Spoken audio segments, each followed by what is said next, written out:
recording audio. I don't know if it's recording. It's been so long since I recorded anything, I don't even remember how to use it. Anyways, hey guys, what's up? It's been forever. If anyone was wondering, there was like maybe one person that asked, hey, what's up? Where you been? Well, man, I don't even know where to start. I'm back, and I gotta give you all the updates. I don't have to, but I want to. Because, man, a lot of stuff happened. My house broke. My job situation changed. It changed again. Got my house fixed. My house. Living situation changed. And I wanted to change again.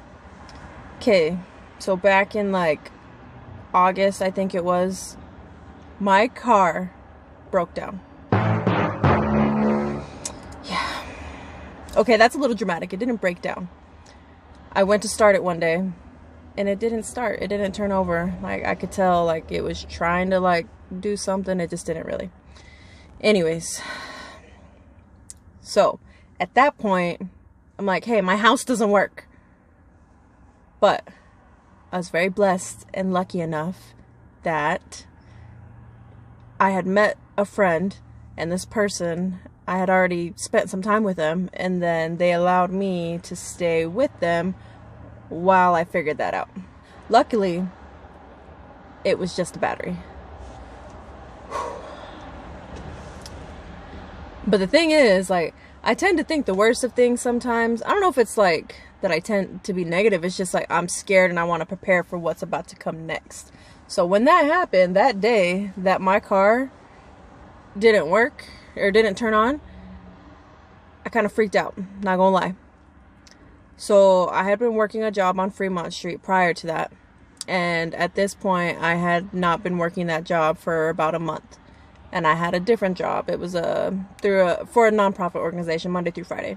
But that day, I'm like, oh my gosh, what do I do? I'm freaking out, right? I get a Lyft. I hate Lyft. It's so expensive. I get a Lyft because I'm like, well, I still got to go to work. Let me figure this out. And I'm in the Lyft, like in the back seat of the homeboy's car. And I text my old boss from my job on Fremont Street as I'm going to the other job that's for a nonprofit organization that I work during the week. I'm like, can I have my job back? Blah, blah, blah, blah, blah, you know, upset. And he didn't know I was upset, but I was upset. And I'm like, do you need help on the weekends? I was like, and sure enough, he was like, of course. And it hasn't been that long since you haven't been here. So let me just see what we got to do. It was super easy. I basically just went back to work. So then, and the reason why I did this, like I'm saying, like I was afraid, and I didn't know at the time that my car, it was just a battery. I didn't know that.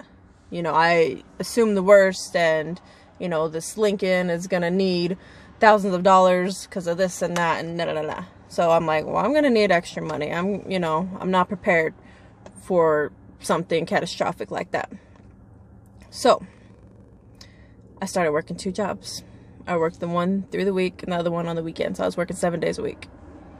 And at this point, you know, even after I got my car fixed, like, my living situation had changed. You know, I was so tired and just, you know, used to spending time with this friend of mine.